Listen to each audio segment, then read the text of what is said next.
بسم اللہ الرحمن الرحیم بسم اللہ الرحمن الرحیم الحمد للہ رب العالمین والصلاة والسلام علی سید الانبیاء والمرسلین وعلی آلہ وصحبہ اجمعین۔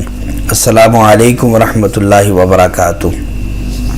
عزیز طلبہ، آج ہم المرقات کا سبق نمبر 15 پڑھیں گے اور ہمارے آج کے سبق کا عنوان ہے لفظ مفرد کثیر المعنی کے اقسام۔ آئیے پہلے ہم آج کے سبق کی عبارت اور اس کا ترجمہ سماعت کرتے ہیں۔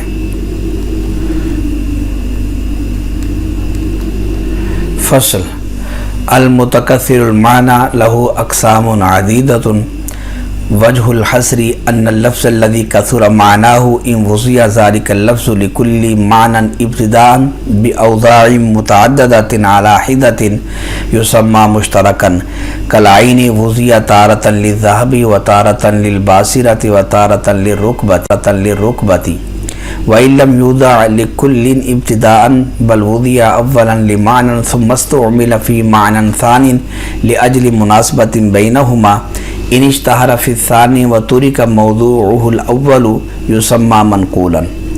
والمنقول بالنظر الى الناقل ينقسم الى ثلاثة اقسام: احدها المنقول العرفی باعتبار کون الناقل عرفا عاما، وثانیها المنقول الشرعی باعتبار کونه ارباب شرعی، وثالثها المنقول الاصلاحی باعتبار کونه عرفا خاصا وطائفة مخصوصة۔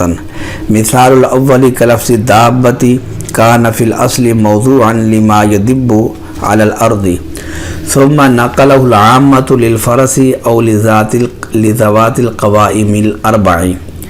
مثال الثاني كلفظ الصلاة كان في الاصل ثم نقله الشارع الى اركان مخصوصة۔ مثال الثالث كلفظ الاسم كان في اللغة بمعنى العلو ثم نقله النحاة إلى كلمة مستقلة في الدلالة غير مقترنة بزمان من الأزمنة الثلاثة۔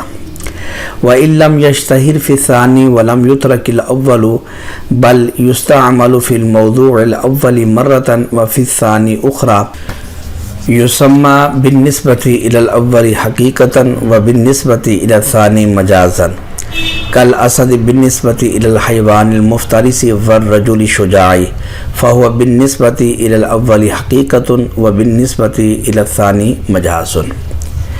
ترجمہ: فصل: لفظ مفرد متکثر المعنی، اس کے متعدد اقسام ہیں۔ وجہ اثر یہ ہے کہ بے شک وہ لفظ جس کا معنی کثیر ہو، وہ لفظ ہر معنی کے لیے ابتداءً متعدد وضعوں کے ساتھ علیحدہ نام رکھا جاتا ہے اس لفظ کا مشترک، جیسا کہ عین، اس کو وضع کیا گیا ہے ایک دفعہ سونے کے لیے اور ایک دفعہ آنکھ کے لیے اور ایک دفعہ زانوں کے لیے۔ اور اگر نہ وضع کیا جائے ہر معنی کے لیے ابتداءً، بلکہ وضع کیا جائے پہلی بار ایک معنی کے لیے پھر وہ استعمال ہو دوسرے معنی میں باہمی مناسبت کی وجہ سے، تو اگر مشہور ہو جائے ثانی میں اور متروک ہو جائے پہلا معنی موضوع تو اس کو منقول کہا جاتا ہے۔ اور منقول ناقل کے اعتبار سے 3 اقسام کی طرف منقسم ہوتا ہے۔ ان میں سے ایک منقول عرفی ہے باعتبار ہونے ناقل کے عرف عام، اور دوسرا منقول شرعی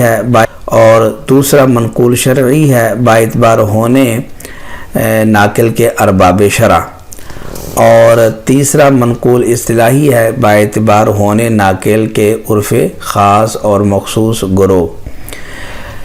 پہلے کی مثال جیسا کہ دابہ، لغت میں اس کو وضع کیا گیا ہر اس جانور کے لیے، ہر اس شے کے لیے جو زمین پر چلتی ہے، پھر اس کو عرف عام والوں نے نقل کر دیا گھوڑے یا 4 ٹانگوں والے جانوروں کی طرف۔ دوسری قسم کی مثال جیسا کہ لفظ صلاۃ، لغت میں یہ بمعنی دعا کی ہے، پھر اس کو ناقل نے ارکان مخصوصہ کی طرف نقل کر دیا۔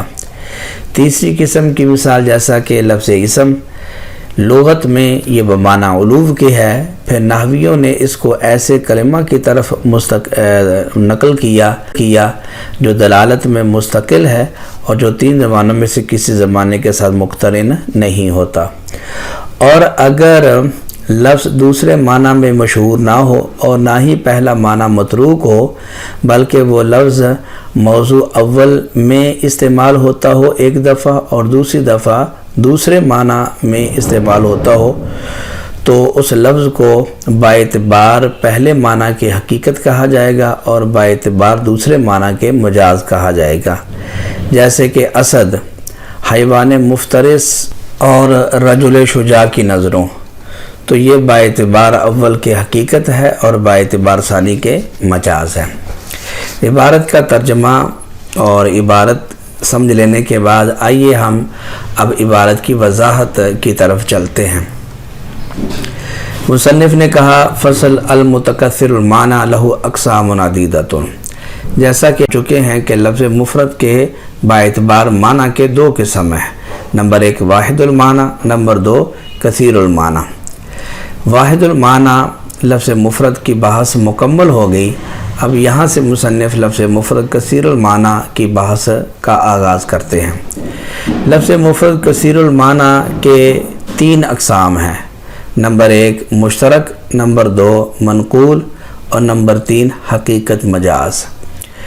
وجہ حصر یہ ہے کہ لفظ مفرد کثیر المعنی 2 حال سے خالی نہیں ہوگا، یا تو لفظ مفرد کثیر المعنی کی وضع ہر معنی کے لیے ابتداءً الگ الگ وضع ہوگی، یا ابتداءً ہر معنی کے لیے الگ الگ وضع نہیں ہوگی۔ اگر لفظ مفرد کثیر المعنی کی ابتداءً ہر معنی کے لیے الگ الگ وضع ہو تو اس کو کہتے ہیں مشترک، اور اگر ابتداءً ہر معنی کے لیے الگ الگ وضع نہ ہو بلکہ ابتداءً وضع تو ایک معنی کے لیے ہوئی تھی، پھر اس کا استعمال ہونے لگا مناسبت کی وجہ سے دوسرے معنی میں، تو پھر دیکھیں گے کہ اس لفظ کا استعمال دوسرے معنی میں مشہور ہو گیا ہے اور پہلا معنی متروک ہو گیا ہے، یا پہلا معنی متروک نہیں ہوا اور نہ ہی دوسرے معنی کے اندر استعمال مشہور ہوا ہے۔ اگر لفظ کا دوسرے معنی میں استعمال مشہور ہو جائے اور پہلا معنی متروک ہو جائے تو اس کو منقول کہا جاتا ہے، اور اگر لفظ کا استعمال دوسرے معنی میں مشہور نہ ہو اور نہ ہی پہلا معنی متروک ہو بلکہ وہ لفظ پہلے معنی میں بھی استعمال ہوتا ہے اور دوسرے معنی میں بھی استعمال ہوتا ہے، تو اگر پہلے معنی میں استعمال ہو تو اس کو حقیقت کہیں گے، اور اگر دوسرے معنی میں استعمال ہو تو اس کو مجاز کہیں گے۔ تو یہ 3 قسم آ گئے لفظ مفرد کثیر المعنی کے، مشترک، منقول، حقیقت اور مجاز۔ آئیے اب ہم ان کی تعریفات اور ان کی مثالوں کو دیکھتے ہیں۔ سب سے پہلے لفظ مشترک۔ لفظ مشترک اس لفظ مفرد کثیر المعنی کو کہتے ہیں کہ جس کی ہر معنی کے لیے ابتداءً الگ الگ وضع ہو، جیسا کہ لفظ عین ہے، اس کی وضع ہے سونا کے لیے، آنکھ کے لیے اور گھٹنے کے لیے، تو ہر معنی کے لیے اس کی الگ الگ وضع ہے۔ نمبر 2 منقول۔ منقول اس لفظ مفرد کثیر المعنی کو کہتے ہیں کہ جس کا دوسرے معنی میں اس طرح استعمال ہو کہ پہلا معنی متروک ہو جائے، اس کو منقول کہتے ہیں۔ منقول کے پھر 3 قسم ہیں۔ ناقل کو دیکھیں گے کہ ناقل وہ عرف خاص والا ہے، اگر ناقل عرف عام والا ہو تو اس کو منقول عرفی کہتے ہیں۔ اس کی مثال ہے جس طرح کہ دابہ اس کی وضع لغت میں تھی ہر اس شے کے لیے جو زمین پر چلتی ہے، اس کو دابہ کہا جاتا ہے لغت میں، لیکن پھر عرف عام والوں نے اس کو نقل کر دیا 4 پاؤں والے جانوروں کی طرف، وہ گھوڑا ہو، بکری ہو یا کوئی اور شے، تو 4 پاؤں والے جو جانور ہیں چوپائے، ان کی طرف نقل کر دیا۔ اب دابہ عرف عام میں دابہ سے مراد چوپایا ہوتا ہے۔ نمبر 2 اگر ناقل اہل شرع ہوں تو اس کو منقول شرعی کہتے ہیں۔ اس کی مثال ہے جس طرح کہ صلاۃ کی وضع لغت میں دعا کے معنی کے لیے ہے، لیکن شارع نے اس کو ارکان مخصوصہ والی عبادت کی طرف نقل کر دیا، یعنی کہ نماز۔ اور نمبر 3 منقول اصطلاحی۔ منقول اصطلاحی اس کو کہتے ہیں کہ جس کے ناقل کسی خاص فن والے اور خاص گروہ ہو، کسی خاص علم کے لوگ ہوں، خاص اصطلاح والے ہوں، اس کو منقول اصطلاحی کہا جاتا ہے۔ اس کی مثال ہے جس طرح کہ اسم کی لغت کے اندر وضع تھی بلندی کے لیے، بلند ہونے کے لیے اس کی وضع تھی، پھر نحویوں نے اس کو ایسے کلمہ کی طرف نقل کر دیا کہ جو مستقل بالمفہومیت ہوتا ہے اور 3 زبانوں میں سے کسی زبانے کے ساتھ اس کا معنی مقترن نہیں ہوتا۔ تو یہ منقول کے 3 قسم آ گئے، منقول عرفی، منقول شرعی اور منقول اصطلاحی۔ لفظ مفرد کثیر المعنی کا تیسرا قسم ہے حقیقت مجاز۔ حقیقت مجاز کہتے ہیں کہ دوسرے معنی میں استعمال ہوتا ہے، لیکن اس طرح استعمال نہیں ہوتا کہ وہ مشہور ہو جائے دوسرے معنی میں اور پہلا معنی متروک ہو جائے، بلکہ وہ پہلے معنی میں بھی استعمال ہوتا ہے، دوسرے معنی میں بھی استعمال ہوتا ہے۔ تو پہلے معنی میں استعمال ہوگا تو اس کو حقیقت کہیں گے، اور دوسرے معنی میں استعمال ہو تو اس کو مجاز کہیں گے۔ حقیقت کی تعریف ہم یہ کر سکتے ہیں کہ حقیقت وہ لفظ ہے جو اپنے معنی موصولہ میں استعمال ہو، اور مجاز کہیں گے اس لفظ کو کہ جو اپنے معنی موصولہ کے غیر میں استعمال ہو۔ اس کی مثال سمجھے جس طرح کہ لفظ اسد ہے۔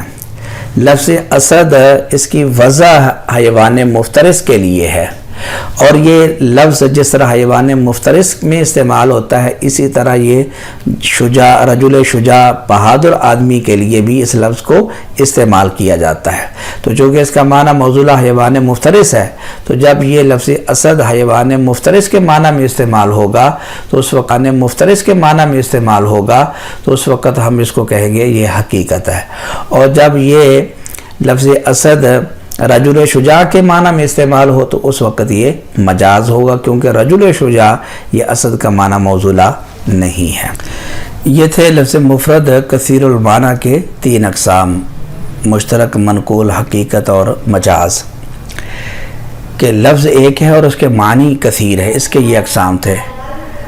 ایک دوسری صورت بھی ہوتی ہے کہ لفظ کثیر ہوں اور معنی ایک ہو، لفظ متعدد ہے معنی ایک ہے، تو اس کو مرادف بولا جاتا ہے، جس طرح کہ لفظ اسد، لیث اور غیم، غضنفر، یہ تمام الفاظ ان الفاظ کا ایک ہی معنی ہے اور وہ ہے حیوان مفترس۔ یہاں معنی ایک ہے، الفاظ کثیر ہیں، تو ایسے جو الفاظ ہوتے ہیں وہ مرادف کہلاتے ہیں۔ عزیز طلبہ، یہ تھا ہمارا آج کا سبق۔ آج کے سبق کے اندر ہم نے لفظ مفرد کثیر المعنی کے 3 اقسام، ان کی تعریفات اور مثالوں کو جانا۔ امید ہے کہ آپ آج کا سبق سمجھ گئے ہوں گے۔ آپ سے گزارش ہے کہ آپ لفظ مفرد کثیر المعنی کے 3 اقسام، ان کی تعریفات اور ان کی مثالوں کو